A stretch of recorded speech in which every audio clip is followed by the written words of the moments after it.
Good evening, ladies, gentlemen, and anybody else who may or may not be listening to this podcast. If you can hear the sound of my voice or see my mug on the picture, you know it is time once again for the worst 120 minutes or so. It's the summer. We tend to run short. The worst 120 minutes or so and all of sports podcasting. That's right. It's time for the Too Many Guys Soccer Show. I'm Mike. I am back in the pilot's chair after a decent absence due to work and vacations and stuff like that. Yeah, life comes at you fast. But I am once again piloting the mothership, and I am joined by my faithful companion in all things podcasting, producer Stead. How goes it this evening? Okay. Yeah, doing all right. I was looking at the run of show and I feel a little unprepared. So hopefully Chelsea, Mike, and Matt can get on quickly because I sadly may not have too much to say. But other than that, I am doing quite well. It's that weird time of year though. I feel weird because I listen to podcasts and stuff and sports shows, and they should be talking about the World Cup right now. And they're not. And every show has previewed every group of the group stages of the World Cup like 4 times. There's nothing to talk about. And I feel it's like it's just kind of funny. Outside of the women's tournament, of course, but then they don't have anything to talk about. How many times can you bring up Sadio Mane to Bayern Munich and Erling Haaland to Manchester City? I don't know. But there's clearly nothing to talk about now. We're in that weird time of year when we realize like the only sport that's really happening right now in the US is baseball, MLS soccer. But we have to suffice with so we got to fill the airwaves somehow. Why not start talking about the group stages of the World Cup? At least maybe they think that people are paying attention and that's a worthwhile thing to do. I wouldn't be previewing group stages of the World Cup right now simply because I don't know what the final rosters are going to look like. Yeah. And until I know who's actually going to be physically playing on a given team, it makes it hard to handicap a group stage match or any World Cup match. Mm-hmm. Yeah, it's I think they're happy that Iran fired their coach because it gave him something to talk about. But 4 months before the World Cup, they fired their coach after he'd won like 15 of 18 too, which is weird. But maybe they're playing against the likes of the UAE, so maybe the competition wasn't quite so strong. And very few teams worldwide have played outside of their confederation due to COVID. So it's hard to judge where anybody is right now. And by the way, well, they judged him pretty good because they fired him. But yeah.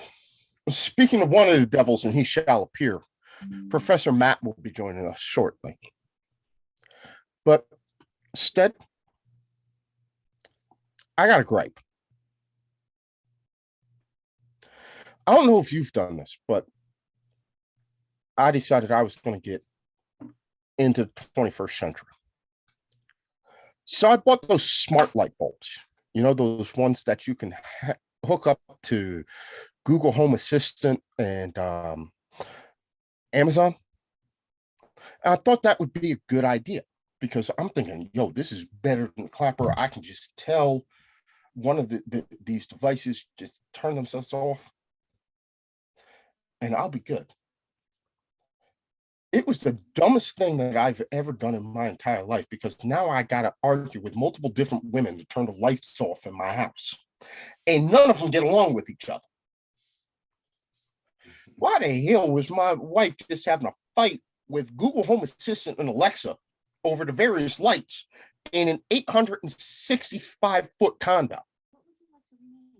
And now Alexa just, as I'm sitting here doing the show, Alexa's now cursing at me. What Yeah, I the don't have hell? one. I've never, What the yeah. hell is going on with my life, and where did I go wrong? I don't know. Uh, I don't have one of those. I don't mind walking over to the Switch every now and then. I need to rethink stuff Yeah. because this is just not worth it. I mean, this is just not worth it. But yeah, I mean, it's been an interesting week. We had a COVID scare at home. Uh, I love my wife to death. My wife got over a bout of COVID, and she posted on Facebook that she had COVID. Next thing I know, I'm getting all these dating apps on Facebook. Sign up for this. Sign up. I'm like, is you trying to tell me something? Because she's fine. Like, what do you know that I don't? Bring up old browsing history from 5 years ago. Yeah, like, no, like, yes, she had COVID. She is perfectly fine. This woman has been immunized more against COVID than any one of us because she works in healthcare for the federal government. So she has like 9 COVID vaccines. It was a cold. She's fine. Why all of a sudden are you thinking like, do you need a burial plot and seniors dating apps? And I'm like, why am I getting seniors dating apps? I'm not that old. I don't know, man. It is weird times that we live in. Mm-hmm. But let's get back to what we're actually supposed to be talking about. We've got multiple tournaments going on. Mm-hmm. I had forgotten about the Copa America, the Women's Copa America. We've got the CONCACAF W Championship going on down in Mexico. U.S. through to the semifinals. They have qualified for the World Cup. They need to win the tournament to qualify for the Olympics, or to qualify automatically through this for the Olympics. Otherwise, there's a tournament involved in a couple of more games. At the same time, we have the Euros going on, postponed for a year to accommodate the men's Euros last year. But the women's Euros are going on in England right now. And I have a few thoughts on that. At the same time, the Women's Copa America is going on. So this is the summer of women's soccer, sort of like what we had to deal with men's soccer last year. And you know what, buddy? I'm all there for it. You can sit and watch women's soccer from 11 in the morning Eastern Standard Time, pretty much until midnight, and be good right now. And I'm actually all there for it. I have very much enjoyed seeing the ladies play, be it the CONCACAF W Championship, the Women's Euros, or the Women's Copa America. They've been some great games.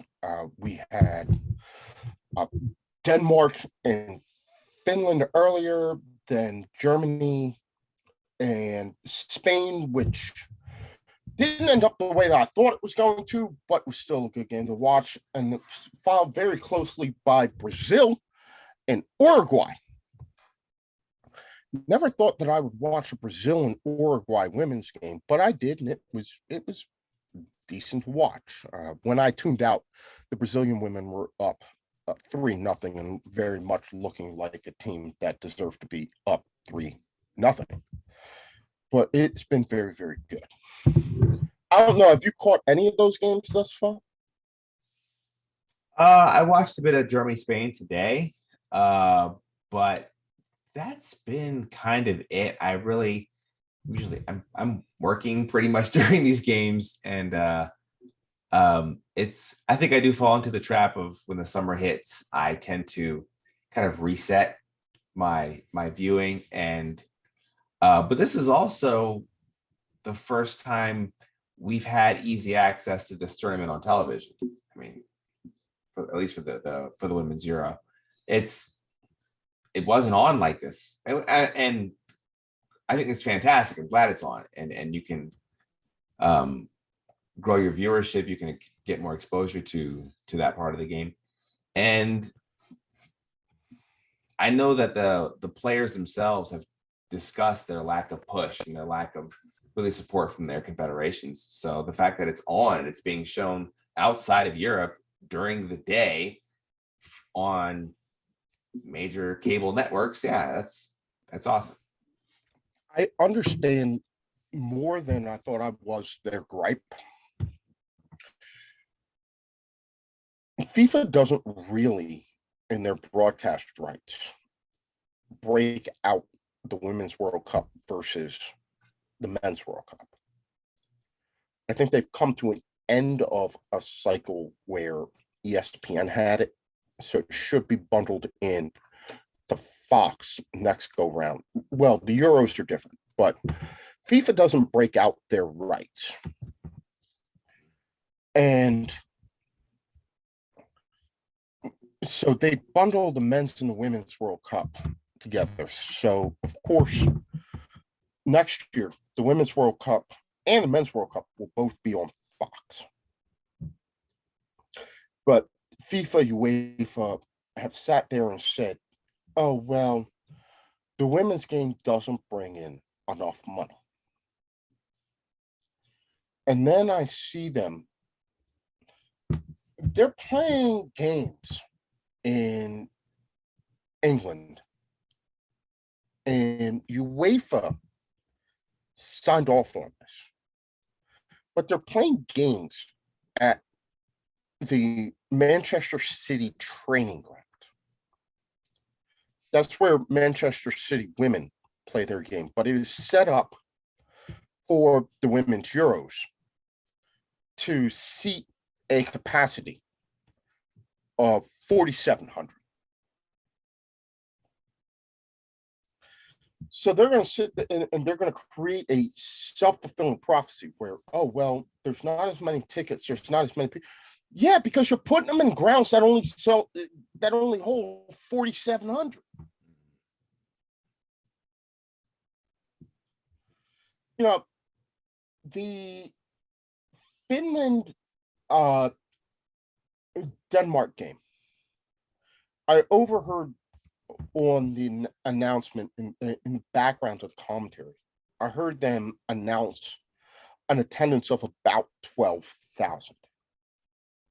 Now, 12,000 doesn't necessarily fill up that stadium, but 12,000 is still a healthy number for a World Cup match of any gender in between two teams that are not domestic.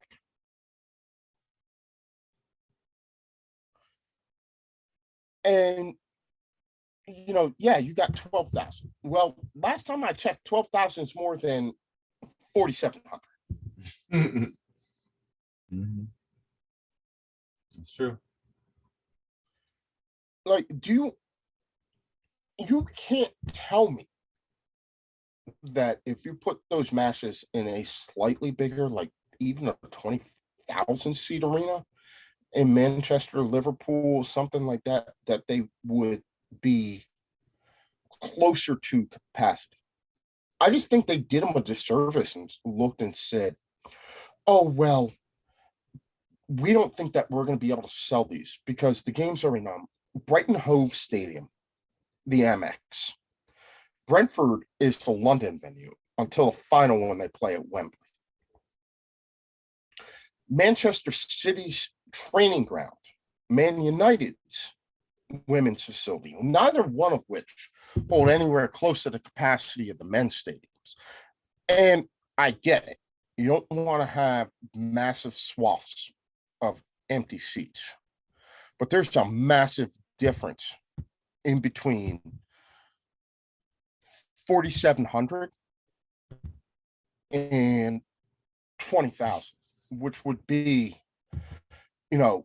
Wigan, which would be Bolton, which would be some of those other slightly larger League One and League Two stadiums. Mm. Bramall Lane for the Midlands. I just think that UEFA did the women a really massive disservice by not forcing England to host them in stadiums with a larger capacity. I think they would have sold more tickets than they realized, but they're going, oh, well, we only sold X number of tickets. Yeah, you only sold X number of tickets because that was what was available. You sit here and tell me, well, we only sold 4,700 tickets for this game. Yeah, because you put it in a stadium and you capped the stadium at 4,700. That's how many tickets you can sell. Put it in a 20,000 seater and see what you sell. Yeah, the England match in Old Trafford, I know they didn't fill it up, but it looked pretty decent.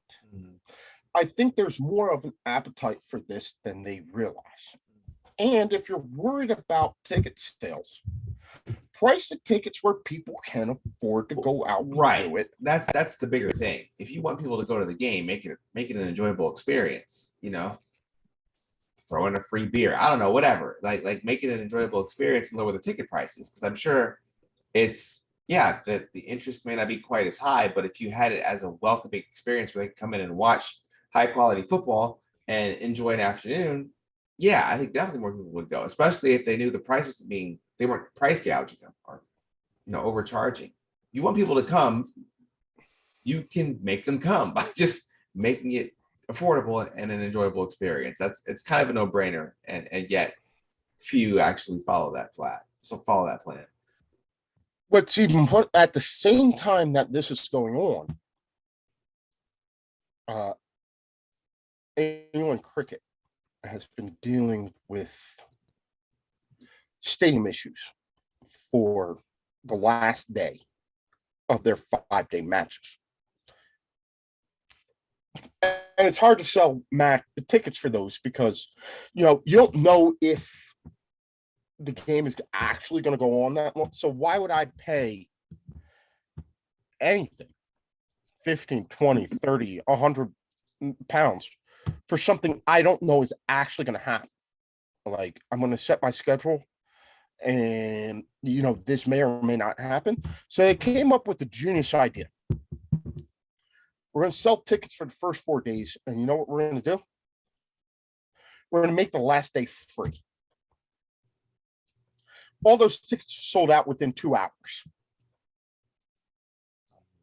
But you know what's happened? The stadium is packed. It's a great atmosphere. Why couldn't they just say, all right, we got a 20,000 seat arena. You know what we're going to do? We've sold 10,000. We're going to make the last 10,000 free. I bet you those would sell out. You'd have a great atmosphere. You may have a great atmosphere full of drunk, pale, overweight, shirtless Englishmen rooting for the Danish national team. But they'll be out there and they'll be having fun. And that's what matters, because that's how you proof of concept, get people out. It proves it. And I understand, there are any number of things going on right now in the English summer, which if we talk to London Sean, he'll tell you it's very, very brief. Like the English summer lasts about 72 hours. So they're making the most of it that they have, and you're competing with every other sport that needs to be played right now. But make it worthwhile for people to come out. You've got the premier European women's tournament right now, the women's Euros. You've got France, you've got Spain, you've got Germany, you've got Netherlands, you've got Norway, Denmark. Oh, and by the way, the England women are amongst the betting favorites to win this on home soil.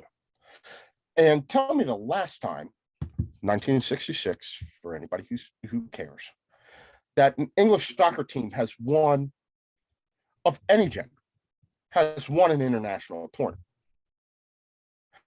And these England women have a legit shot at carrying this. I would want as many butts and seats at any price as I could.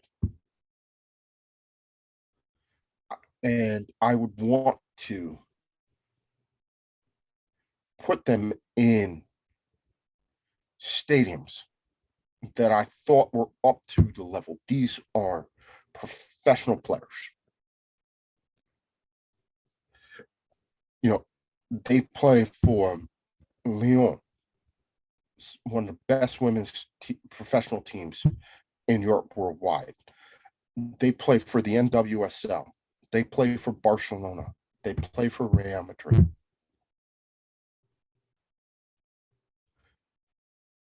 The entire, are you thinking that they can't fill up a 5,000 seat stadium?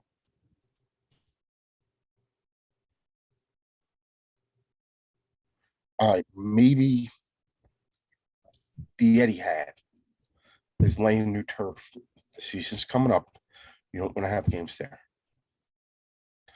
There are so many professional men's stadiums around Manchester. You don't have to relegate these women to a training ground stadium. A training ground stadium, yes, I know it houses Man City's women. We can have the argument about whether or not Man City should decide to do that, but it's where Man City's women and their U16 team play their matches. I think they can do better than that. I think they can do better. So shame on you, UEFA. Shame on whoever came up with that plan. You needed to be better. I can understand if you want to say we're going to have it in like MK Dons, Bolton, some of the smaller Premier League, upper end of League 1 and 2 stadiums. Bramall Lane, fine. MK Dons Stadium, fine. Amex, fine. You want to have it at Wigan Stadium, fine. Craven Cottage. Craven Cottage. There are so many better places that you can have it. And on top of that, my knowledge of geography in England isn't that great. So I can't tell you how hard it is to get from parts of London to Bramall Lane. I know where Craven Cottage is. I know that that's a pretty nice stadium and it's pretty easily accessible. But why aren't you having games at Craven Cottage? Why aren't you having games in London at Selhurst Park? Why do you have to relegate the women to the outskirts of London? You want to have the game in the Midlands? Birmingham. Sheffield Wednesday. Well, Sheffield United Bramall Lane is where they're having it. You can't have a game in Derby? I know they would kill to have any sort of game right there. Extra revenue? Are you kidding me? I'm really shocked at the stadium choices that they have made up to this point. I think they needed to be a whole lot better than that. My other rant is against ESPN.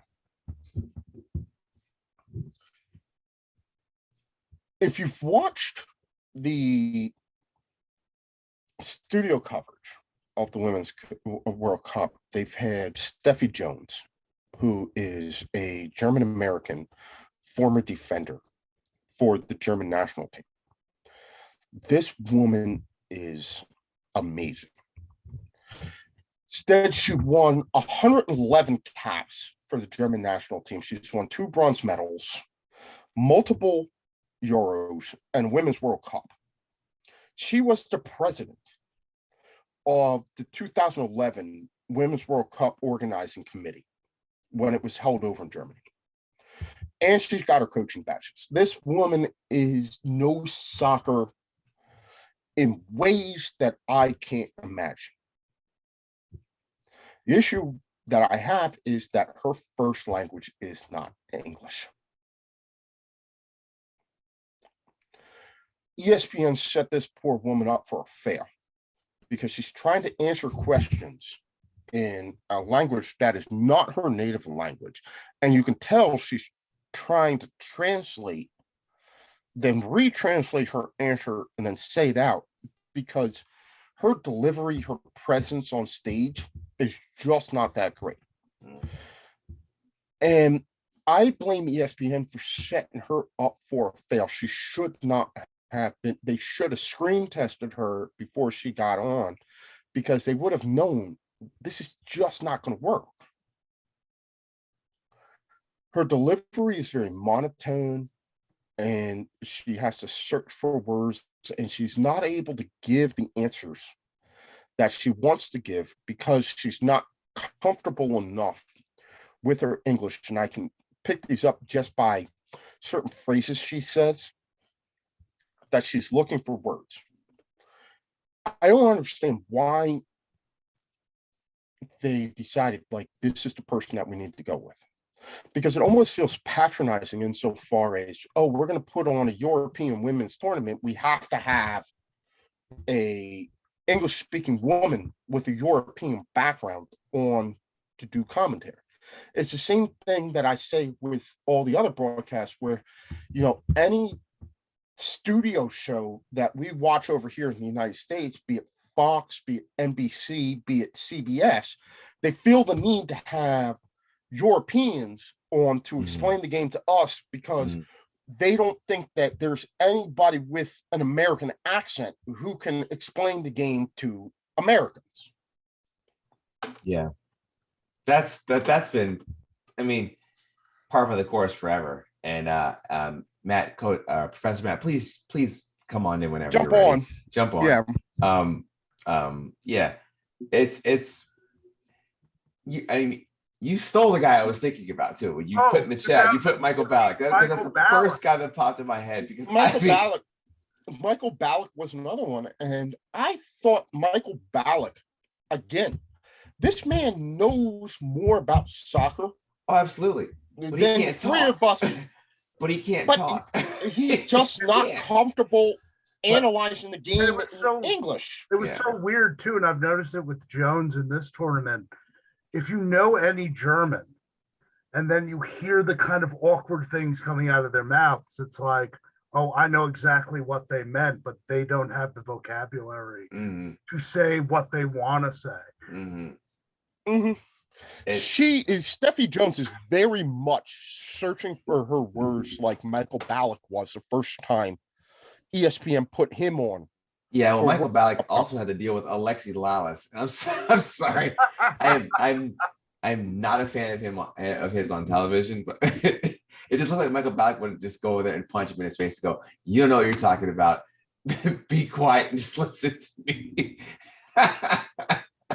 I should laugh, but yeah, like the tension was clear. Ballack is like, "I played circles around you." Shut up, Laos. You don't know anything. And so shame on you, ESPN, for setting that woman up for a fail. Shame on you, Fox. Fox, who is broadcasting the CONCACAF W Championship, the Women's Championship, the Gold Cup, Women's Gold Cup, whatever you want to call it. For non-USA matches, they've gone to a single booth. I don't care who you are.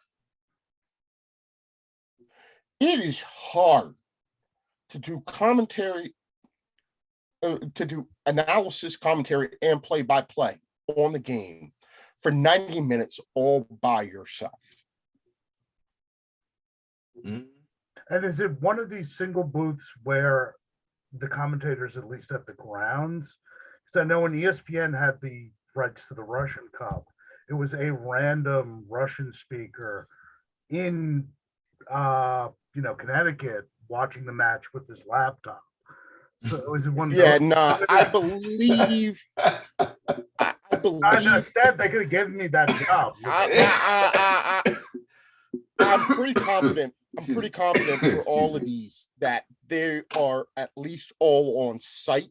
Okay. Now, I understand what you're saying because especially during COVID, we've seen more and more, and especially with soccer, we've seen a lot of commentary groups calling games from the studio, not from the game itself, right? And what we have, MLS is getting into the broadcast business. And one of the things that I think might happen is that they're going to have commentary teams for a lot of games calling games from the studio, not from the actual ground. And you're right. Yeah. It's weird. ESPN, Fox. Well, especially during COVID, they were so many teams were calling it from the studio. And this is not a soccer thing. Stead, you and I live in the DC area. We get our baseball through Masson. Masson has not, to my knowledge at this point, Masson has not been sending crews to call baseball games from the ground. They've been calling them from the studio. So let's not make this a soccer thing. Like, this is something that still goes on in baseball for certain regional broadcasts. So yeah, I believe, Matt, to answer your question, I believe they're all there, but if you can bring 3, you can bring 4. That's what I don't get. If you can bring a team of 1 and a team of 2, you can bring 2 teams of 2. And it's not like the games are being played in that many arenas on that many days that you can't get them back and forth. I just And where is this tournament being played? Because I actually haven't been following this. Mexico. All right, Mexico. that's not. Yeah, you there's really no excuse there. It's not like you have to fly them to Brazil or the tip of Argentina. It's not even like you have to fly them to England.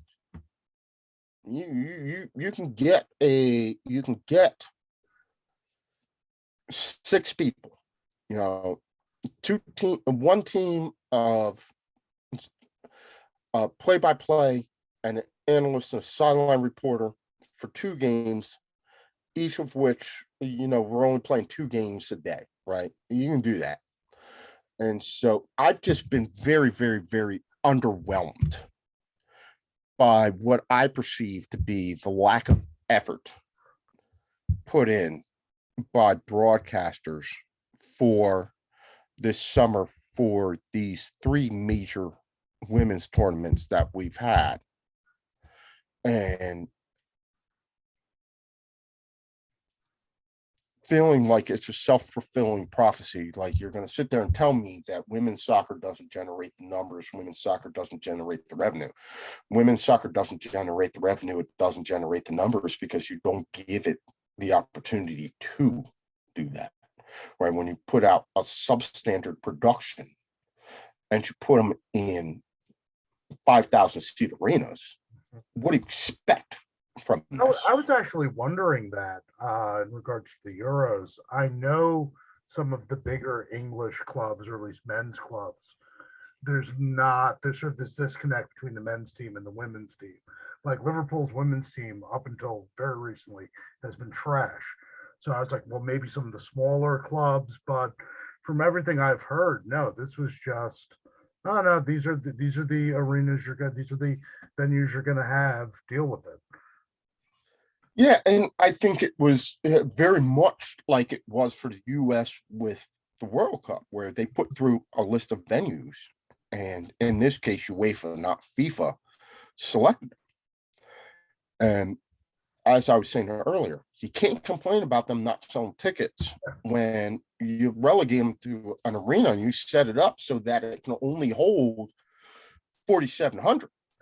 Well, if you set it up so it can only hold 4,700, don't tell me that it only sold 4,700. That was what you allowed. Put it in a. Not using any of the stadiums from the championship or something. You can get bigger, better facilities for these. Yeah, you can do this. And despite that, gentlemen, it has been a good summer. Like, I have thoroughly enjoyed these games. I have thoroughly enjoyed the storylines that come with them. We'll start with the Euros, which we are through the first round of group stage games and now halfway through the second round. 16 teams. I have found it amazingly interesting that everything has been pretty much either a blowout or a tie. Of all the matches that have been played to this point,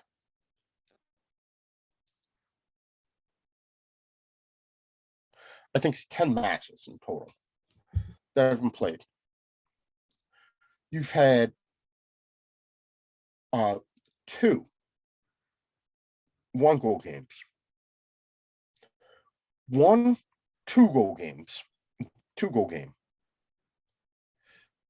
I think 3 draws, and the rest have all been 3+ goal score lines. So you can get a situation where you have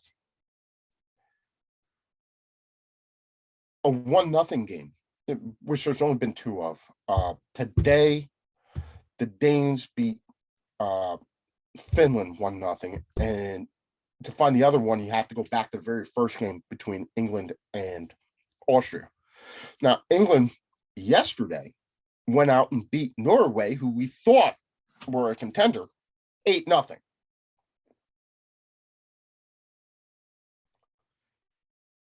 Is the lack of close group stage games a bad thing for this tournament? What do you think, Matt? Yeah, on the the obvious answer is yes. I guess the way that I'll slightly twist it is it all that unexpected? No, because unless you're talking about Germany, and even then, a lot of that actually goes back to the fact that the women's game was, so prevalent and, so well regarded in East Germany. It took the western part of the country some time to catch up. Scandinavia, now France and England, and even when we're talking Spain, we're really mostly talking about Catalonia. The game in a lot of Southern and especially Central and Eastern Europe is very much in its infancy. And that's something that's just going to take a bit of time. Even Italy, who I thought was going to be half decent, you saw the gap in quality between them and France, and it's not even close. But, all right, so do you think this is a bad thing for the tournament, or do you think this is just to be expected?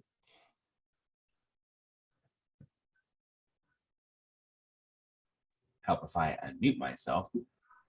Yeah, I agree with Matt about saying at the surface, it's probably the smart way to say this is a bad thing, but I actually don't think it's a bad thing. I mean, look at the beginning stages of lots of tournaments. Now, I'm not saying like women's soccer has been around for a long time, but with the eyes that are on it, that have kind of come on it in the last 5 years, this is at least something for people to talk about. And what is the number one gripe about soccer in America is they don't score. I heard that since I was a kid, but they never score. So having some goals is not a bad thing.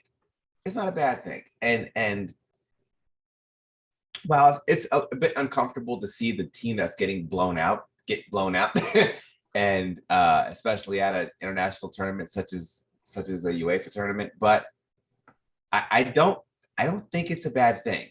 I think I think it is what it is, and it may just let you know that yeah, there's a gap in talent between the teams that you've seen compete in the World Cup for multiple times versus the ones who are obviously newer. It's it's not to be unexpected, yeah. And I mean, and you talk about the game being in its infancy. I remember, I think it was the Olympics in Rio, and the starting goalkeeper for Brazil, who have one of the greatest, if not the greatest, women's player of all time. Their starting goalie played professional volleyball up until like 6 months before the start of the Olympics, and she was their starting goalkeeper. So, the a lot of countries that have very strong teams on the men's side, yes, you are exactly right. It is in its infancy in the women's side. And I think those countries are also like going, wait a minute, but we're good at this game. And so they're going, oh crap, we haven't done anything on for this entire population of people. We need to do something now because we can't have a 2 or 3 time international tournament, 4 or 5 time international tournament winning team. And yet another country in our same confederation, which is UEFA, which is Germany, oh, their women win too. You can't do that. You can't be Italy and go, or Spain and say our men win, our women don't. That doesn't work. It doesn't work. So catch up. France, who have arguably the best women's league in all of Europe, the French women have never won a knockout stage game in a Euro. It's not only do they not have a Euro or a World Cup to their credit, they've never won a knockout stage game in the Euro. Their ability to win knockout stage games in the World Cup is limited. And they have by far, Lyon are the best European women's team that I can think of. The other thing I will say to this is when I look at the women's Euros right now, I can easily come up with probably 5 teams that I think could legitimately win this tournament. 5 teams that I legitimately think: England, France, Spain, Germany, and let's not forget the Netherlands are the defending champs, right? Now, I know that with Alexia Putellas out and having lost 2-0 to Germany today, the Spain thing goes a little bit away. But you have 5 out of 16 teams right now I could easily see are good, they are competitive, they are winners, and they are worthy winners. When I look at a men's Euros, I struggle to say that I can find 5 teams that can go in and win it. That's true. Yeah. I can look at the upcoming Women's World Cup and come up with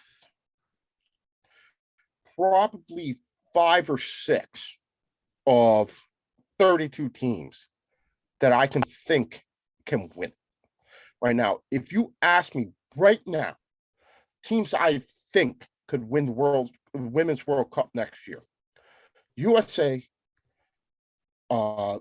Canada, England, France, Germany, Spain. Easy. I just gave you 6 without pause, right? I'm really struggling to come up with 3 that I think can win Men's World Cup next year. Like, I can give you Brazil, I can give you Argentina, I can give you France.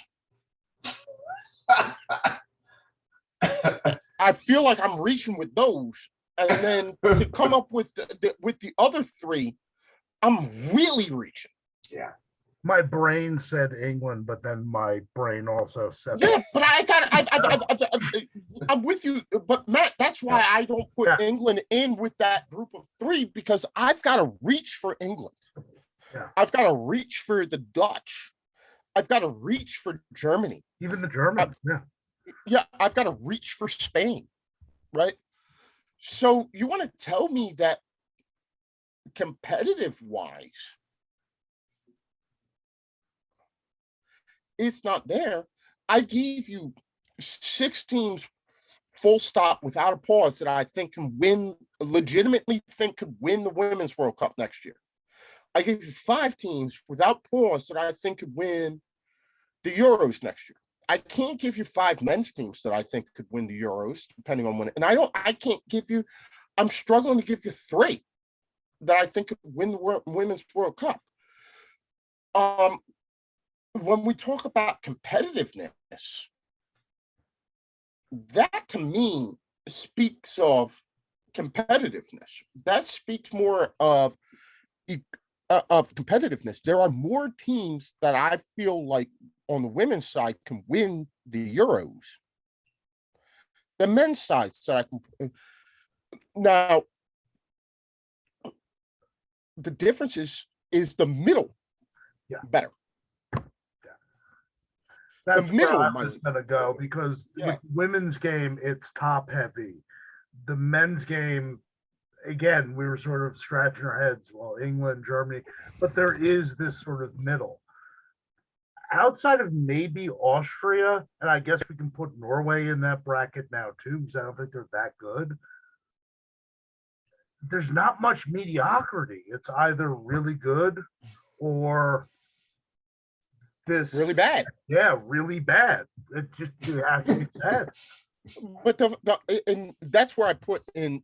And the funny thing was, in and amongst what I just talked about, my perceived favorites, the one team that I didn't mention was Sweden, who are currently ranked number 3 in the world. Like, I didn't mention them as a possible contender. And I get it. There is a stratification in between the top and the bottom. But then we go back to that old adage, a rising tide lifts all ships, right? You know, if you went back a decade, maybe 15 years, France was the main league for women in Europe. Germany had a league. Wolfsburg's been good for a long, long time, but I think France went by them. Now you see England with their WSL. You see Spain with theirs. The fact that we can sit here and have said it, you know, Barcelona women go unbeaten through the league, through the Champions League until they get to Lyon, who, by the way, have won 5 of the last 6 women's Champions Leagues. The most decorated women's team that you can imagine. And then we're all shocked when they beat Barcelona. I don't think it's anything more than, oh, hey, by the way, we are who you thought we were. We play more competitively than you thought we did. And so you now have, yes, most of the French women play in France. Most of the French women play for Lyon or Paris Saint-Germain. Most of the German women play for a handful of German clubs in the women's Bundesliga. Most of the Spanish women either play for Barcelona or Real Madrid. Most of the English women play for Chelsea, Man City, Spurs, Arsenal or Man United, right? Arsenal's got a good women's team. Yeah, but even a decade ago, there was not this. Give it another decade, let that trickle down to, please believe, after they got housed by England, Italy's like, yo, what do we need to do to start a viable women's league and get this? Because that issue was embarrassing. Oh, I'm sorry, not England, France, after they got housed by France. And so once you have the big five again, I think it's going to be good. But, yeah, there may not be that middle. But I guess, gentlemen, circling back around to the original question, how much do we care about the middle? We don't like to see them win. I think the middle is actually very, very important. I think that's what really gets the growth in the game. We can all be interested in the tops, because of course those teams are going to be the most entertaining to watch. But I did say that like these big goal games were fine. I didn't say that it wasn't important. No, right? I'm I not said, disagreeing how much with do that. we care? Well, what I was getting at is you're talking about how much do we care.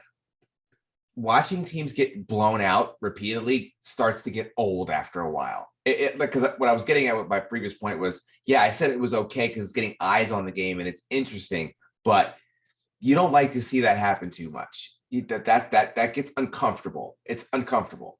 And as the game progresses and the other teams begin to improve, because they will improve, hopefully that will lessen, because that is uncomfortable to see. That's why I think the middle is important. It's okay to be a team that goes, yeah, we may not ever win, but we're never going to get crushed either, and we're going to give everybody a game no matter what. So, I think it's okay to have those teams. I think deep down inside, to quote Jack Nicholson in A Few Good Men, deep down inside, in places you don't like to admit really exist, I think we like it when the U.S. women beat Thailand 11-0. Oh.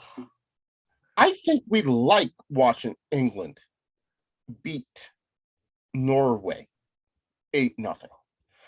I think we like it when that happens. I think there is a part of us that enjoys that. Why else would we celebrate Alabama running up the score on Citadel? We like seeing that happen, right? Yeah, but they're not competing with each other, though. That's clearly just like. Yeah, but we don't want. To what? The Citadel play in the SEC. Okay, that's all I'm saying. But what do we care about? It's uncomfortable. It's uncomfortable. I'm not lying to you. It's uncomfortable, but eyes, viewership, everything, Stead, will tell you that there were not as many people watching Denmark, Finland as were watching Spain, Germany. It has nothing to do with the size of the countries, the expats, anything like that. Why did more people care about watching Spain, Germany than Denmark and Finland? We knew these could both be very competitive games. Why do you think people wanted to see Spain, Germany more than they wanted to see Denmark and Finland? I mean, I think the answer to that, hey, it's me, Chelsea Mike, I'm here. I think the answer to that is both teams have a realistic shot at going deep in the tournament. That's why we did. And I think so. And I think to your point, if your team, no matter what side you support, won all of their games 7-0, that wouldn't be very fun. But you want to see that once a year, right? Like you want to see your team absolutely wail on Aston Villa 7-0. Wait a second. And now, if I saw, so the basketball equivalent of winning every game 7-0 would probably be winning every game by 20 plus points, correct? Correct. Yeah. They're like 7-0, you're like 30 points. Yeah. Yeah. Well, I just need Mike to concede that it would be the college basketball equivalent of winning every game by 20 points. Yeah. Okay, Villanova won every NCAA tournament game in 2018 by 20 points. And you and I loved every single solitary moment of that tournament. Okay, I mean, I'm I sorry. can't disagree with 7-0 is not 20 points in basketball. 20 points can disappear in 3 minutes in basketball. 7-0 is like 70 points in college basketball. No, but you understood That's what. the- No, I I know. understand. It's exactly no, what you're saying. But It's like winning you by watched 20 it. points is like winning 3-0 or 2-0, which is No, but you exciting. like- but you you know, watched a team- you know, you could easily get that could easily go But away you quickly. don't get lost in the point differential 20 versus 40. I'm gonna get lost. because it's a Understand totally what different I'm game. saying. No, I Michael, understand I what get you're saying, completely but what you- you're saying. Well, I do, but that 7-0, no. Yes, I am going to use the numbers that you chose, maybe because I'm a math teacher. It's but 7-0. That never happens. US, It never happens. It's if happened the like 3 US times. went through, if the US went through, No, World Cup that's next- horrible. That's if horrible. the U, That oh, means that- I'm sorry. I'm I sorry. disagree. It's I horrible. disagree wholeheartedly. Disagree with all you If want. the It's US horrible. went through It's every just group boring. stage game, It's if the boring. US went through every group stage game next summer and won every group stage game by 7+ goals, I'm there for every single minute of it because I want to Have see fun. after the first. No, because I want to see after the first one. Can you keep it up? Are you really that good? But no, I think Michael, that means you everybody else. no, is no, that Michael, bad, you and they're I on know roids. this better. You and I know this better than most because that 2018 Villanova team, Michael, Matthew, and I here, all Villanova alum, like we just checkmated that entire tournament. It was like the game opened and it was checkmate. And that was really, really fun to watch. I don't know how it was for the rest of America, but for me, it was awesome. And I was like that might have been a terrible tournament to watch for everybody else, but I really enjoyed it. Yes, So, we again, do like my- watching our teams just crush people. Yes, And I think that's the key, Mike, because if you're the hammer in this equation, it's great. If you're the anvil or you're just looking at the situation, it's not so great. It raises larger yeah. questions. I think that's it. So again, if you're the hammer, it's great. Like I have a great picture from about halftime of the 2018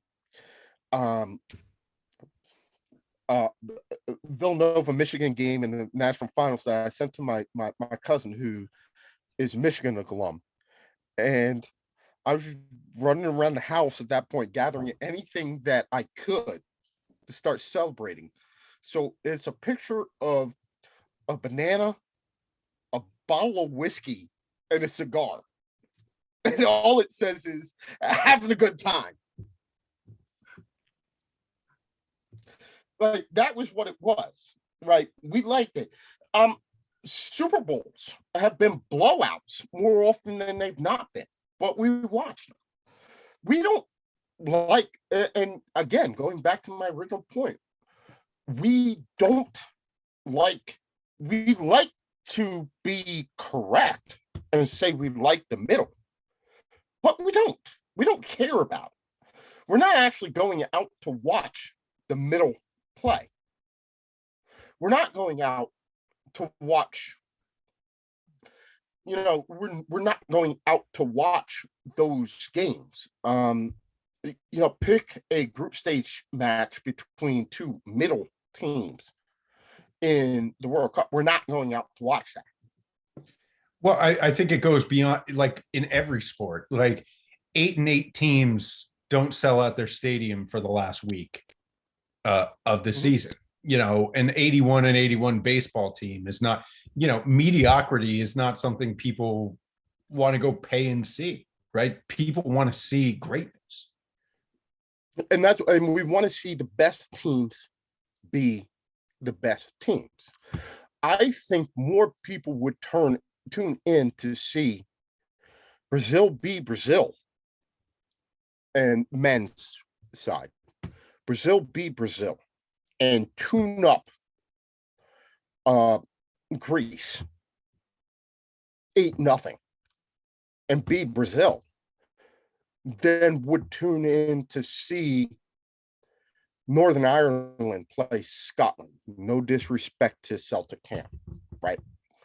Well, don't- no, and I mean one of the funnest times I had watching international soccer was watching Germany absolutely annihilate Brazil at home, because it's like, Well, wow. that's a completely different animal, right? That is the unicorn.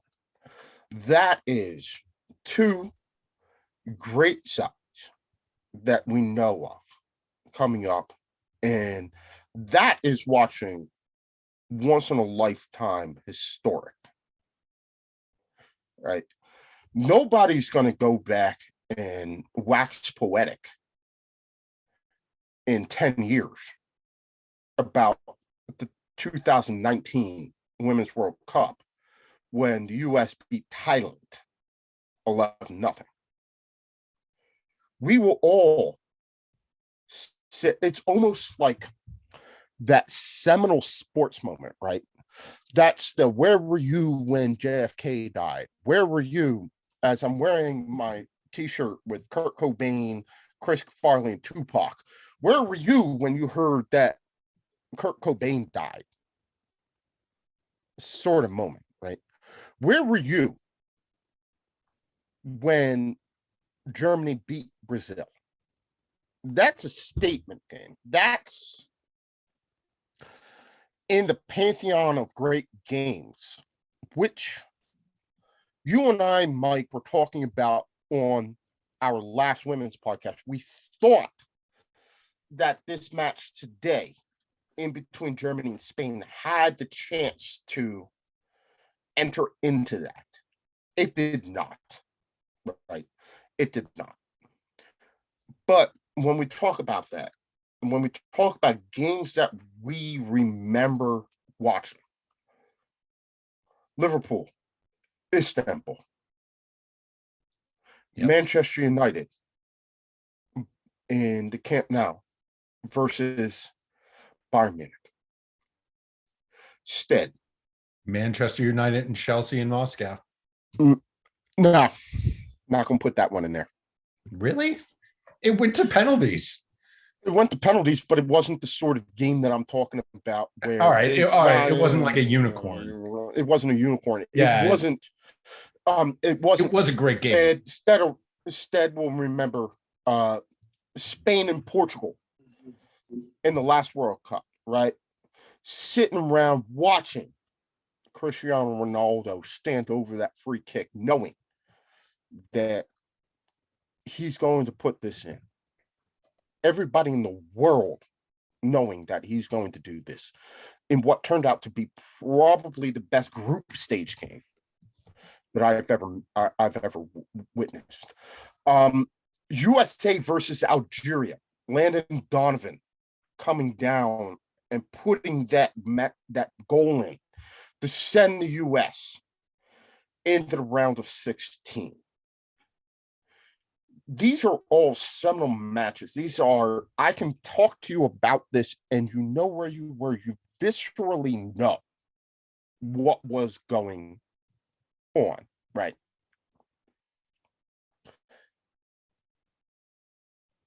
But even in the not all but one, okay, I will admit all but one was close. The outlier that would be Barcelona of Germany. But why do we remember that? Because it was two great teams in a circumstance that we have never seen. It doesn't, and the point that I'm trying to make was it doesn't need to be tight to be memorable. It needs to be two good sides who put on a show. Or just an individual effort, right? Like I'll never forget where I was when Tim Howard just gave everything to prevent Belgium from beating us. Like it's one of the greatest single performances. It's probably the greatest single performance in American soccer history. Yeah, the But- Lewandowski missed that goal that should have put it through. I'm Well. sorry. I'm never gonna All live right, that down. Tim, Sorry, Tim Chris. Howard. I'm never gonna live that down. You had that goal was gift wrapped to you and you missed. that's a different conversation for another time. God. And I'm not hating. I still think he's a good player. He's a good player, but man, he missed that one. We've seen Missed guys that flub one, their man. lines. What Absolutely. I was trying to say though was we can talk about individual sports performances, because I think that it's a very interesting conversation. It's one that I would love to have. I think that it warrants a little bit more clarification, because can you put Tim Howard's performance against Belgium in regular and extra time up as a great individual mano a mano performance with something like TJ Oshie in the shootout versus the Russian national team, when that was a straight up mano a mano, you versus somebody else type of performance? Or can you put that up against Tiger Woods winning the US Open on one knee, when it was just him, his competitor, and the golf course, right? And we don't need to answer that right now. We'll have that conversation another week when it's slow, like we've got next week when stuff's not going on, and we can have that conversation to talk about that, because it just needs I just wanted to explain where I was coming from. But yes,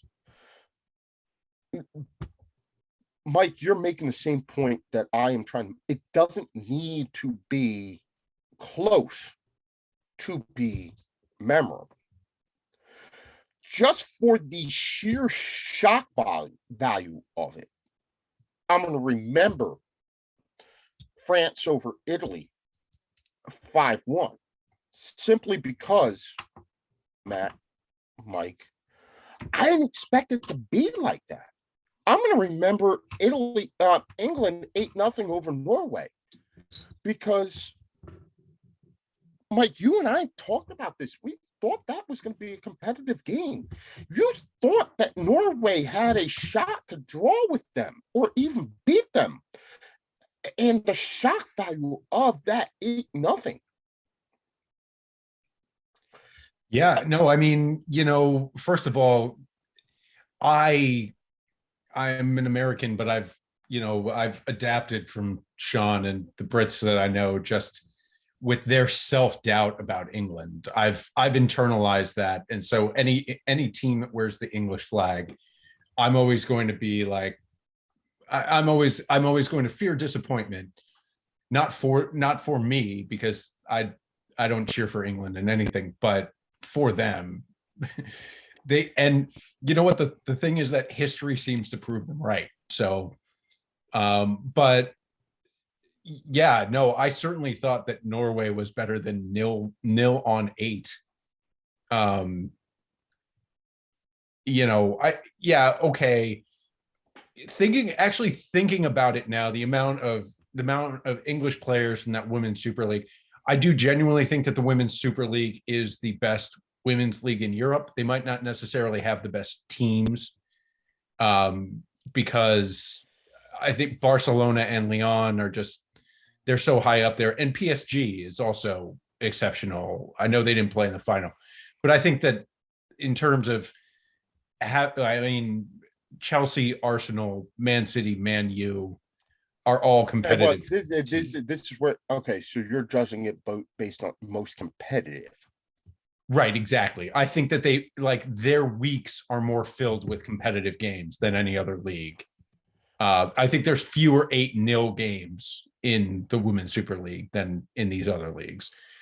But that saying, with that type of competition, you're going to have a higher standard. And yeah, maybe that has really benefited this English women's team in a way that we didn't really foresee coming in. Well, I think that, and we touched on this slightly before you got here. I think that we are seeing in this women's Euros the benefit of these domestic leagues. When we look at the teams that have performed the best to this point, they are the ones with the strongest leagues, either the ones that have the strongest teams in France, Lyon, and PSG, have the history, Germany, the competitiveness, England, even the best team to not win it, Spain. But we're also seeing the differences in those leagues. And I think we kind of knew that going in, right? That Lyon could do to Barcelona in the Women's Champions League what Lyon did to Barcelona talks to me about how good Lyon really is. And if Lyon is that good, that is how good the French team is, since the bulk of the French team is going to be from Lyon. And PSG is not. Listen, there's a lot of drama going on with the French team that I think the first performance sort of indicated that there's always going to be drama around a French soccer team. No matter what the gender is, there is always going to be drama around a French soccer team. That is just what France is. But that drama comes from PSG, and PSG were in the semifinals against Lyon in the Women's Champions League. They have a good team. To me, the way I think of France in this is, I think you've got England. England is like Luke Skywalker. They're new to being good. They're finding themselves. They've got big crowds. Everyone's cheering for them. But France in this World Cup is Darth Vader. And you know what? Like, Darth Vader knows the Force better than you do. Like, Darth Vader is going to come and hunt you down and get you. Like, I think everyone in England's really, because their next game is against Northern Ireland. They just beat Norway 8-0. What are they going to do to Northern Ireland? So in this analogy, is Wende Renard, who I absolutely love, is she like the Mandalorian, or is she like Boba Fett? Aren't they the same? Isn't Boba Fett the Mandalorian? No, I think we've decided. I think the series has told us they're actually two different people. So I saw Obi-Wan. I did not catch the Mandalorian. Oh, well, you missed all the baby Yoda, and that's a problem. Well, like, where are you with your pop culture references? I got the memes. We all got the memes. But do you have the socks? No. I have multiple pairs of Baby Yoda socks, because Baby Yoda is like the greatest thing to happen I would argue that Baby Yoda may be amongst the top 5 best things to happen in the 20th century. Well, 21st. 21st century. So let's wrap up our conversation about the Euros and European women's football with this question before we move on to the U.S. women's national team. We are now through a round and a half. Save France, we've seen pretty much all the pre-tournament. Say France, and it feels bad to say this. I keep forgetting about Sweden, although they are that good. We've seen all the favorites play twice. Has anything happened in this round and a half of fixtures to change your opinions, solidify your opinions on who may be the favorites moving forward? What do you think, Mike? I think that the performances of England and Germany have been good enough to sort of solidify them as the top. I think, again, it was like I mentioned when we did the update the other night. I think it was kind of trendy, Germany being the continental dominant over the last decade or so, to kind of push them away and push the Netherlands away. I mean, the Netherlands drew Sweden. I think at the beginning of the tournament, we saw 6 teams that we thought were title contenders. And right now I only see 3: England, Germany, France. Matt, what do you think? Ditto. Spain, a combination of injuries, but also look, and they kept saying this in the broadcast, and it's like watching those Spanish teams, the men's teams from 6-7 years ago. Look, you can't ticky-taka walk the ball into the freaking goal. If you're not going to play more direct, eventually that's going to catch up with you. England, I don't know if they've really been quite tested yet, although Austria looks okay. But hey, 8-0 against anybody, still 8-0. I got to give Germany a lot of credit, especially with not so much how they beat Spain, how they handled being up against Spain and managing that lead in the second half. It's that kind of performance, particularly defensively, that wins tournaments like this.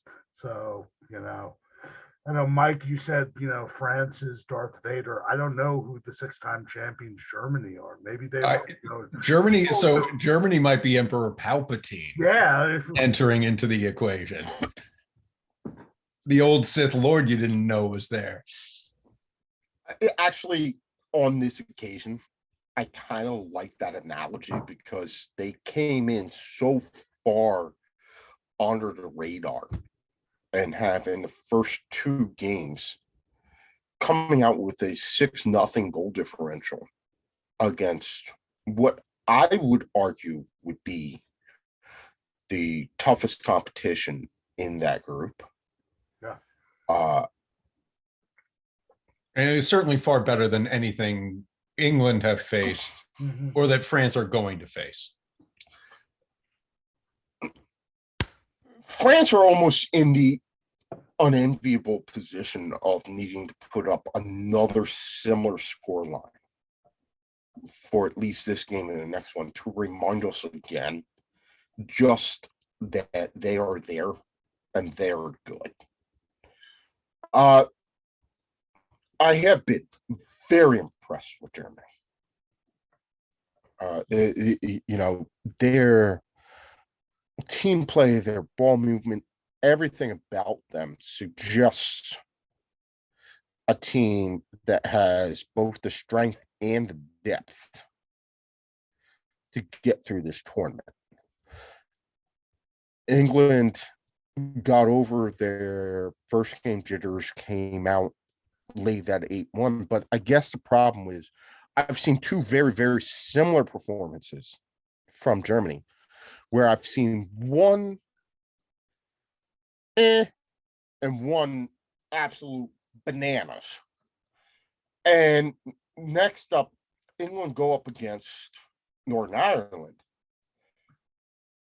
And you have to ask yourself, what does England need to show against Northern Ireland for us to be convinced going into that quarterfinal matchup that we presume will be against Spain, right? Short of anything radically happening in the last game. Well, I mean, I think the short answer there is England needs to show us how good their bench is, because none of their starting players need to play against Northern Ireland. Northern Ireland are a team that are only about half professional. I think that they should probably save themselves for the next round. And do you 1 point? By the way, 1 point wins the group, so they're not gonna get 1 point against Northern Ireland. They're gonna. Do you save yourself? Do you take yourself out of momentum? There are a limited number of substitutions that you can make. Who do you play? Who you take out? Who do you want to be able to remain sort of match fit and in rhythm with training and their game prep? Again, these are all questions that you have to ask yourself. And I don't know the answers to them, because if I knew the answers to them, I'd be managing England, not sitting here talking to y'all today. Right. It's a person by person basis, right? If there are people on the, it's a coaching decision, right? If there are people on the team who need to play every time at least 60 minutes, or else they're going to fade away real quickly, they should play them. But generally, that just get the backups in, win 2-0 against Northern Ireland, and get yourself to the quarterfinals healthy and devoid of yellow cards, because 2 yellows, you get a suspension. So do the yellow cards carry through from the group to the knockouts? you can be, if you get 2 in the group, you could be suspended for their first knockout. Yeah, for All right. order. All right, so they erase them after. All right. Right. Let's turn our attention to the CONCACAF W Championship. US, Costa Rica, and Canada and Jamaica through to the semifinals. Each one of 4 of them have secured their spots in the World Cup for next year. Haiti on their way down to New Zealand to play in the play-in tournament. It was a less than thrilling, less than exhilarating 1-0 win late on Christian Mule's goal that saw the U.S. over Mexico. And the important part of this is the U.S. pretty much already knew they were going to win the group, but that eliminated Mexico from any sort of contention for the Women's World Cup next year. It also, because this tournament is is an Olympic qualifying tournament, made any shot of them qualifying for the Olympic tournament hard. Now, it's not been a good month for Mexican soccer. Women go out at the World Cup tournament. It's going to be very hard, nigh on impossible, to qualify for the Olympics. Men also eliminated from the Olympics, where they have been to, I believe, 5 straight, even having won a bronze medal. Kudos to the U.S. men's national under-20 team that actually qualified for the Olympics for the first time in 3 that we will be there. Mike, you and I had very differing opinions on this game. You were not impressed. You looked at Germany, you looked at France, you looked at England, and said, they're coming for us. I, on the other hand, said, this was the type of performance that the situation warranted. They have not allowed a goal in the CONCACAF W. I don't believe that the U.S. women have allowed a goal in this particular tournament, the CONCACAF W Championship, since the Roosevelt administration. And I'm talking about Teddy, right? I mean, it has been literally like 1,357,688 minutes since they last allowed a goal in this tournament. They got out. They didn't get any injuries.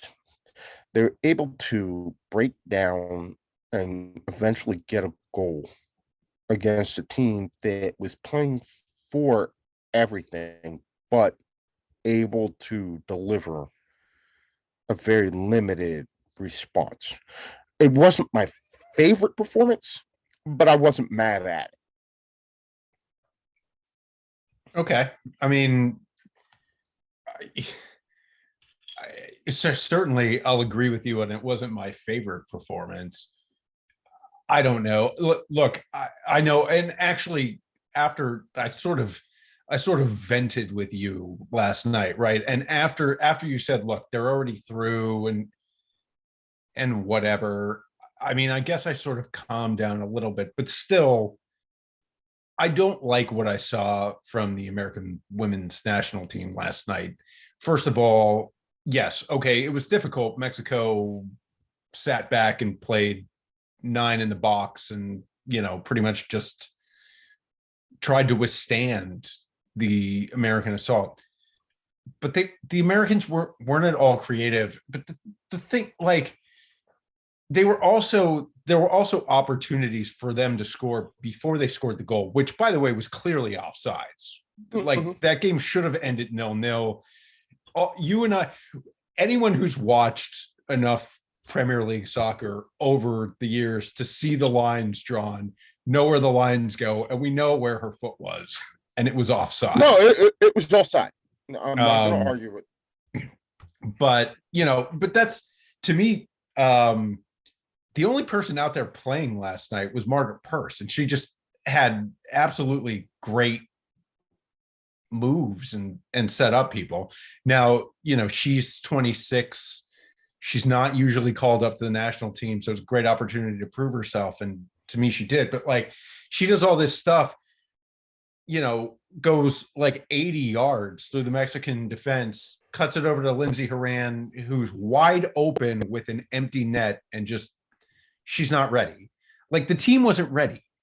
And to me, listen, if we had drawn 0-0 against Mexico, Mexico's our rival.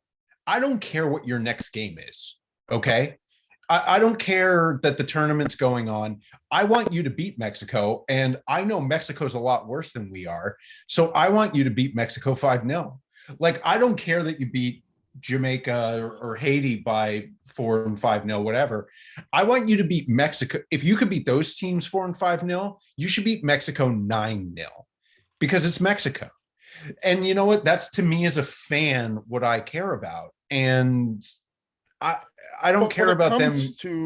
When it comes to women's soccer, Mexico is not our rival. Canada is. Oh, of course. No, I know, but I know Canada had traditionally won the title last time in the Olympics. The defending gold medalists. Right. But it's Mexico. It's beating Mexico in soccer. Like, I don't care I don't care if it's the U8 World Championships. I want to beat Mexico in soccer. And but I want my and I get it. I get it that Canada is the women's big rival in CONCACAF. But okay, so crush Mexico. And they just didn't. They looked lazy. And I don't like laziness. All right, because you've got a bunch. I mean, you Sauerbrunn, Morgan, Horan starting. Was it lazy, or was it the issue that we have discussed before, which was our stars are aging. Yeah, they need rest. Well, we have aging stars, but we also have young players. But I didn't see a lot out of our young players that would convince me. Honestly, forget about Spain. Let's talk about Portugal, right? I didn't see an American team out there last night that could beat Portugal. And Portugal's team is a bunch of younger, they're a younger team. They're mostly from the Portuguese National League. But I saw what I normally see, which is if you come up against a Portugal, if you come up against Jamaica, if you come up against Haiti, if you come up against any of those sides who are actually willing to come out and play, the US will win, because what the US women do better than anybody else is exploit any semblance of space. Against Mexico, where Mexico had essentially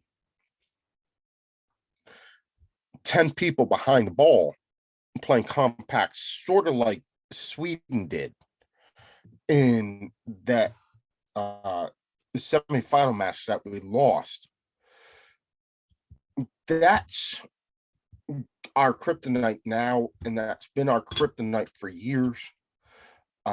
They had gotten a little over it in the last World Cup, where they were able to exploit set piece opportunities to offset that. So what's going to happen is we're going to play the ball around. Eventually, you're going to knock it out of bounds. We're going to get a corner kick. And if you give us enough corner kicks, we will score one.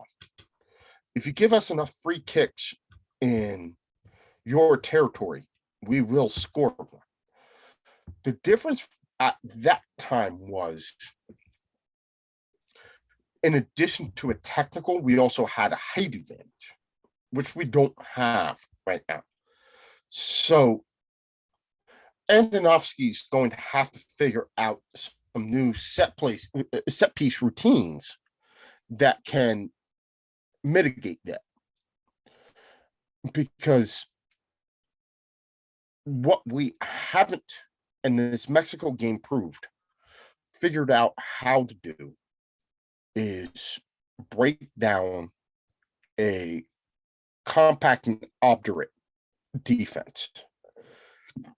And again, I will not fault them. Like I said when we talked about this on Friday, one of the toughest things that anybody has to do in soccer is break down and organize defense. It's not just the US women that struggle with that. The US men struggle with that in CONCACAF. Man City struggles with that. Barcelona struggles with that. PSG struggle with that. Liverpool struggle with that. Your beloved Chelsea. We certainly do.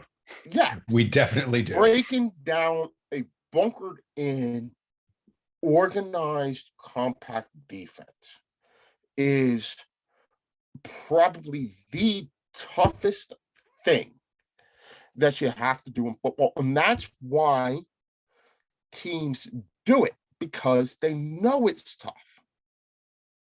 And if you can maintain your focus long enough, you give yourself a chance to win, or you give yourself a chance to pull out a draw. Well, but I mean, I think that the difference between Chelsea and Liverpool, right? Chelsea and Liverpool both face this all the time, is the skill level of the players, right? The Liverpool forwards are just more skilled than the Chelsea forwards are, and that's why they're better. Because when you're the best, that's what they do. They they play a 1-5-4 and put 10 people in the box and just settle in and make you go through them. It takes skill to get through that. I think it's player skill more than coaching, which is, to me, a nervous thing about this team. But that's the thing. The teams that win championships are the ones that are going to do it. But when you face that, whether you're the U.S. women's team, whether you're Barcelona, Chelsea, Man City, Real Madrid, PSG, Bayern Munich, those 10 games tend to be 1-0 more than they tend to be 3-0. Well, they and do, you look for opportunities to score off set pieces. I do think that is a let me put this as a potential area of growth for the U.S. women's national team.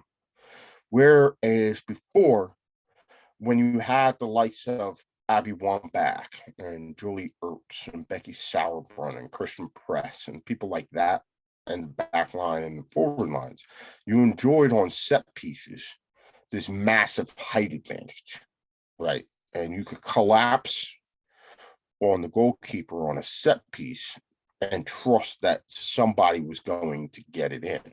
And so what you really needed was somebody who could deliver a pinpoint ball off of a corner or a free. Megan Rapinoe has, in large part, made a career off of being able to do that. I mean, I don't know what it is about her, but man, she just had like a laser beam foot that could find Abby Wambach's head. Yeah, and she was able to do it in the last World Cup and things like that. We don't enjoy the same height advantage that we used to, right? We're not trotting out half of a starting lineup all above 6'1". Right. Although it was nice to see Taylor Cornet get in the game last night. She's definitely 6'1". got height. She's 6'1". Yeah. Love her to death. But it's not the same as when we had two central midfielders, both of whom went over 6 feet, two center backs, both of whom went over 6 feet, and probably a fullback and maybe a winger who went over 6 feet. So half of our lineup was over 6 feet. We don't have Abby Wambach anymore. We're putting balls on to Alex Morgan, and Alex Morgan is not. Like, Abby Wambach was one of the most lethal headers of the ball ever in women's soccer. Alex Morgan is not that. She is not a Ruud Van Nistelrooy type central forward who's a freaking battering ram. She's motion. She's closer to a Wayne Rooney. Yeah, I was thinking more like Ronaldo, kind of cut and curve through the defense rather than, I mean, the old classic. I don't even think. Well, Ronaldo's actually taller than you think he is. Wayne Rooney was thicker than you think he is. It's almost actually, the one that I would go with, Samuel Eto'o. Okay, I like that. There you go. Probably not as big as you thought he was, but scored the bulk of his goals from positioning and know-how, right? He wasn't the brute, blunt instrument that Wayne Rooney was. He wasn't the finesse yet strength that Ronaldo is. If Abby Wambach is Zlatan Ibrahimovic, Alex Morgan's more a Raheem Sterling, Samuel Eto'o. A great finisher, knows it, but for you, can I say I'm in awe of your comparisons tonight? They have all been right on the money. And you're pulling them out from everywhere. You're on fire. Keep going. Yeah, I've been working on this one. I'm prepared. I did my research tonight. It's going to come from a lot of different places, right? And so under Andonovski, we're having to learn a different type of football on the women's side than we're used to. I'm good. We got through, job done. Last group stage, won 9 out of 9 in the group. Go in, Costa Rica, forecasting a win versus them. And then that final next weekend against Canada. That's where we're really going to learn who the U.S. women are. That's where we're really going to see what they are, where they are in their preparation for the Women's World Cup. And I'll be honest, if you're right, Mike, and the rest of the world has caught up to us and we don't win a third straight World Cup, I get it together. Figure it out. You got a year before you got to go back and win a gold medal. There is one thing and one thing only for the U.S. women to accomplish. And this iteration of it, which is a different one, as we talked about, than the Christen Press, Becky Sauerbrunn, Carly Lloyd era that won the last two World Cups. There's one thing left for the women, U.S. women, to accomplish, and that is to win a World Cup and a gold medal within a 2-year cycle. Yeah, no, I know we haven't done it, and no women's team has done it. No one has done that. No one has gone out, won a World Cup, and then come back the next year and won a gold medal. That is the I would say that is the one thing that a U.S. women's team could accomplish before we start putting these weird, almost unachievable goals on them. Like, by the way, can I say, if you're the women's national team, you want to win this World Cup because the Olympics are in Paris, and that means that you've got to go face Darth Vader on the Death Star.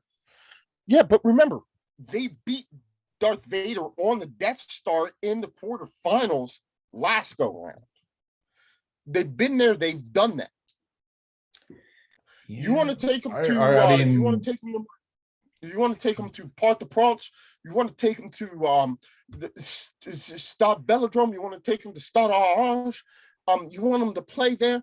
They went in and they did that in the quarterfinals last year. Last time around, they did that. I know, but France are getting better. Again, they've only played one game. There is no guarantee that France even make it. Well, they have to play in their own Olympics because they're the host nation.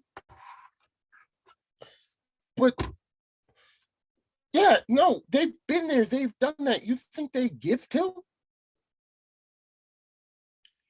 Can I get in one last gripe about the game last night before I let it go?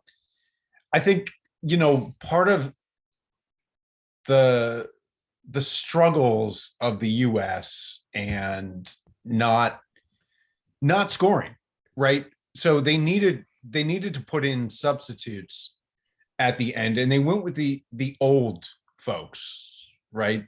They went with their older players who were on the bench, who had been put on the bench because, we're through and whatever, rather than getting the young people some experience. And again, this is why you kill Mexico, right? This is why you beat them 3-4-0, so that you run out the 22 and 23-year-olds rather than, having to call in your actual A team and put them in to barely score a goal to win a game. They put in the team that they needed to put in to win the game that they needed to win. All right. Late in the game, they decide to make the subs. They put on the vets instead of the youth. But to me, that tells you what the strength and depth of the U.S. women's national. What wins championships, what wins titles, for the U.S. women is not the starting 11. Is the fact that they go so deep through a 23-person roster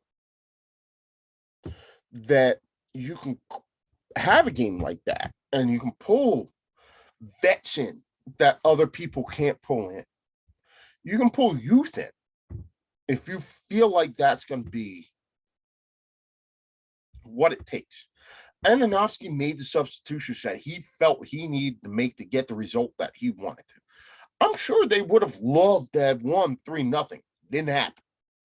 Did they get the goal that they needed? Did they win the game that they needed to win?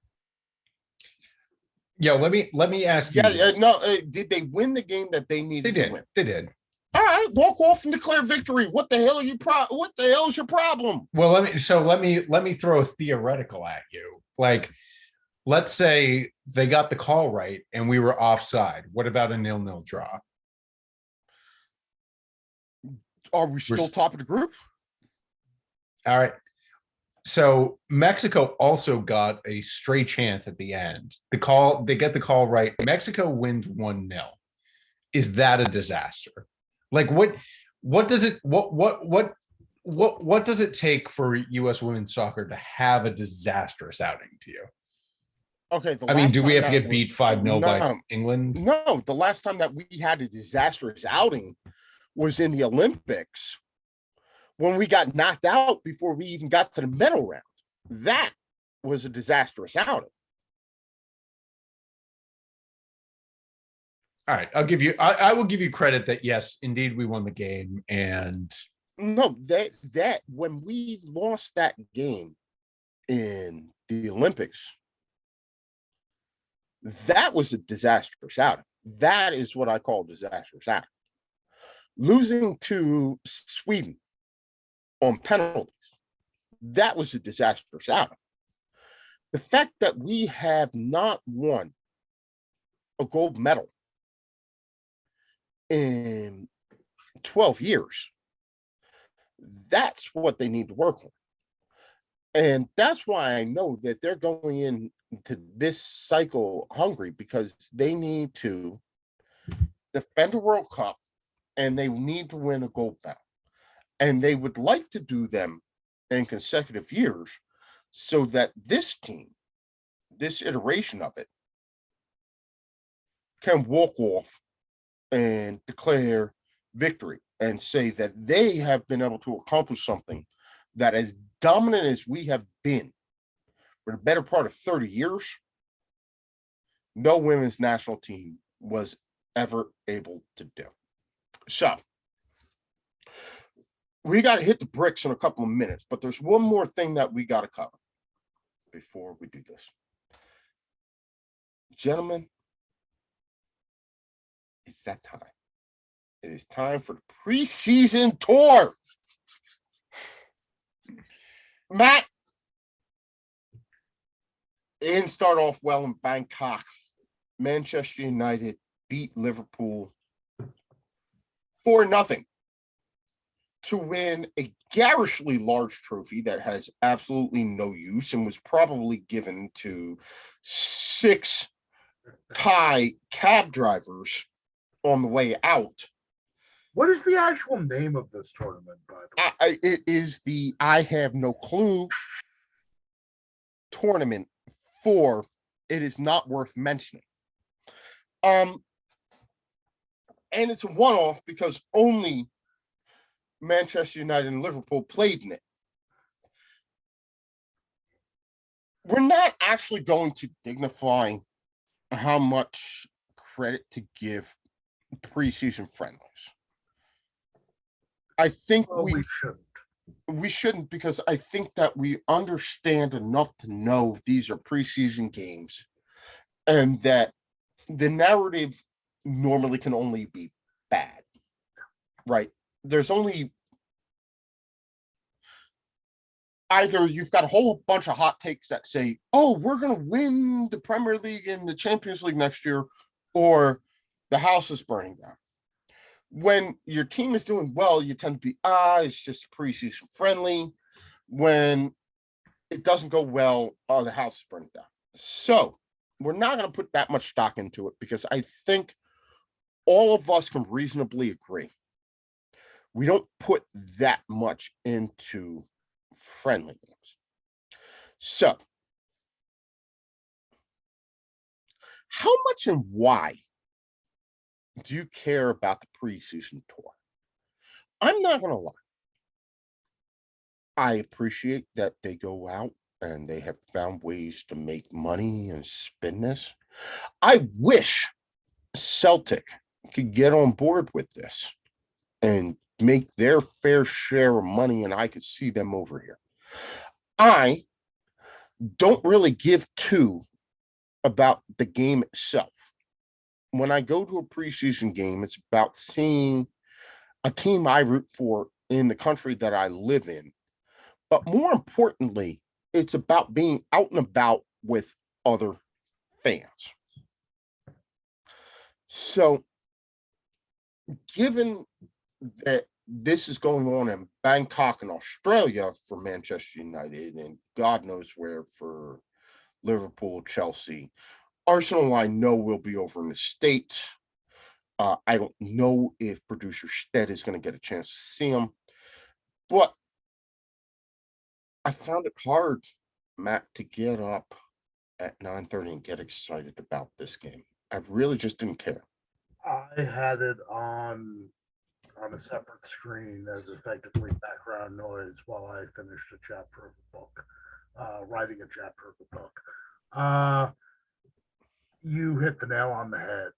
The best thing you can take away from these is nobody gets seriously hurt. And when these tournaments are held in the United States, you have a chance, ideally, to get to see your team and to mingle with your fans in your hood. That's about it. The only two things that I really came away with from this is, well, three things. I didn't know there was a goddamn trophy, so I found that out. Quite an impressive. It's a beautiful trophy, but I promise you that is being melted down someplace in Thailand right now and sold for scrap. Rashford got 15 quid for it. Mm-hmm. He moved it. So I found out that there's a trophy involved in this. I said this before, I'll say it again, especially now that I've actually seen them. I hate these Liverpool away Hypno jerseys. We will do a larger. We'll talk more about that. Yes, that is part of the kit review show, which will be coming up probably in the next 2 weeks. And I guess sort of a positive on the Man United side of things. I guess it was good because I haven't seen them actually want to go out and want to play in almost a calendar year. So I guess even if it's preseason, I guess that's good. And I'll say this, and I've said this before, we'll see what happens. If Eric Bailly can stay healthy, he might actually be an important piece for you this year. Well, that's about it. But we knew that. We knew that. I think, regardless of whether Eric Bailly stays at Man United or moves on, I think the club failed him in development and training because his athleticism that he displayed today needed cultivation, and lack of direction and clear instruction and training and tutelage from certain managers, I think, inhibited him from developing. And I bring this up to say it is the starkest example that I can have seen, pinpointed, identified of a club completely failing a player more than a player completely failing a club. Now, Mike, I know you've been to Chelsea games when they were on tour because I went to one with you. And we did. How much do you care about the preseason tour? 0%. I mean, I would. You go if they were there. I if they were in Philly, I would go. or even New York, because both are about 2 hours from me. I would go, but I thought about maybe going to Orlando because my local airport has a direct flight and it's pretty cheap, but I you know, I don't want to see I don't want to see players taking a game half-heartedly. And also, you and we sports talk radio fans for forever. So I mean, to me, the people who call up WIP in Philadelphia and after an Eagles preseason game and completely overreact to everything, they're just mockable people to me because it just doesn't matter. I love them to death. I appreciate their passion. Don't get me wrong. I appreciate it. I know in the New York area, there's always Joe from the Bronx doing this at 3:30 in the morning. Yeah. Oh, sometimes I want to give them like a fake name and location. And this is Shahab from Malvern. The Eagles are going Jalen Hurts is going to be the worst quarterback ever. This is Stephen Shahab from Ardmore. Devontae Smith. Man, you know what? I don't see the cut on his routes. That's what I got from the series that he played in that one. The one quarter. Series, yeah. Yeah, the one series he was in. He's not sharp enough in his cuts. Like, what are you talking about, man? Ted, you're the one person in this conversation that actually has a team that's coming here. I don't know if you're actually going or not, because I have a feeling Stead's going to tell me, yeah, Arsenal's coming, but I've got 2 kids. You know what? I'll say this. Every time they come over here, I act like I'm going to go. And you never do. And I don't go. And this has been going on. I mean, I cannot blame the fact that I have 2 kids on that, because every single time Arsenal come every like 2 or 3 years, they bounce over here. Baltimore, DC, Atlanta, or New York a lot. You're like, yeah, I could get there if I really wanted to see it. And every year, like, yeah, I'm going to go. How much are tickets? $120. Ooh, okay. Well, yeah, I'll still go. And then I get closer and closer to the date. I still don't have a ticket, and then I find an excuse not to go because it's preseason. I'm gonna talk to your wife, because next time they come over and I have the opportunity to go, I'm gonna make you go. Yeah. Well, that way you can at least hang out with the other Arsenal fans. Yeah, I guess. I don't know. I've tried. I've tried. Trying to make somebody who's generally antisocial be social is actually a fun thing.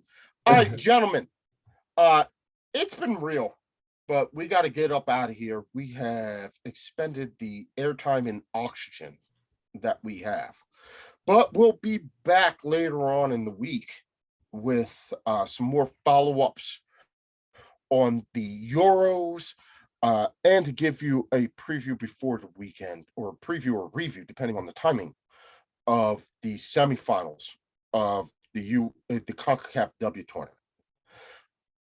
But as I go out, I want to thank Professor Matt coming on and joining us. Thank you as always. Chelsea Mike, thank you for lending us your expertise. And of course, last but certainly not least, producer Stead for keeping the trains running on time.